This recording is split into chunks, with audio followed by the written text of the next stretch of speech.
Bonjour, je suis Mathilde Boasson, sophrologue, et aujourd'hui je vais vous parler des émotions et de la sophrologie.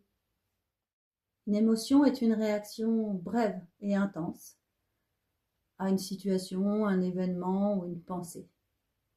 Elle se manifeste physiquement avec par exemple le rythme du cœur qui s'accélère ou des larmes. Elle se manifeste également dans notre comportement, par la fuite par exemple, le rire, et elle se manifeste dans nos pensées. En effet, le cerveau réagit et vous pouvez avoir par exemple des pensées en boucle. Il existe 6 émotions de base. D'abord la joie, qui provoque le rire, et puis l'envie de partager surtout. La tristesse, qui peut amener à l'isolement, le repli sur soi. La peur, qui nous amène à fuir. La colère, qui peut provoquer une agressivité physique ou verbale. La surprise, qui provoque le recul ou l'immobilisation. Et le dégoût, qui provoque un rejet physique et un évitement. Les émotions sont indispensables à notre bien-être et notre vie sociale.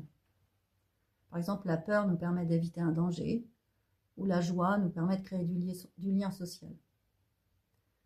Accepter ces émotions et les comprendre nous permet d'améliorer notre adaptation face à une situation, une pensée ou un événement extérieur. La sophrologie permet de prendre conscience de ses émotions sans être submergé, réguler les réactions émotionnelles excessives, renforcer les émotions agréables et dissocier l'émotion de la réaction immédiate qu'elle provoque. Sa pratique, par exemple, va permettre de réduire le stress, d'éviter les explosions liées à la colère, d'apaiser le sentiment de vide lié à la tristesse, de réguler progressivement la peur ou une phobie et de renforcer l'estime de soi. Une pratique régulière de la sophrologie permet d'en ressentir plus rapidement les effets. Plus vous pratiquez, plus vous ressentirez les bienfaits. Cette technique peut être associée à d'autres pratiques comme le yoga, la kinésiologie pour optimiser ses résultats.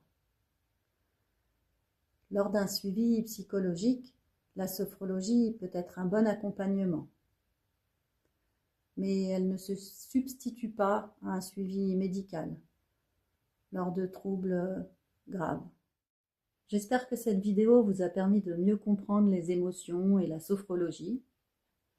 Je vous dis à bientôt. Prenez soin de vous. Au revoir.